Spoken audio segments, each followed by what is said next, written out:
In September 2025, Google admitted to censoring content under pressure from the Biden administration, particularly regarding COVID-19 and political speech. This revelation emerged during a House Judiciary Committee hearing, underscoring concerns about free speech and government influence on tech platforms.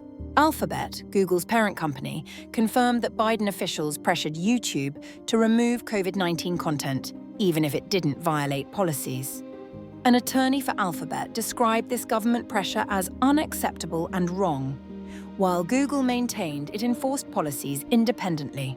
YouTube is implementing a new process to reinstate accounts banned under COVID-19 and 20 election misinformation policies. This change reflects a broader relaxation of moderation rules across platforms, though it doesn't reverse all bans related to political speech. Google did not admit to direct government control. It acknowledged pressure and outreach, not coercion. The company promised to enable free expression, not free speech. This nuance highlights ongoing debates over the roles of technology and government.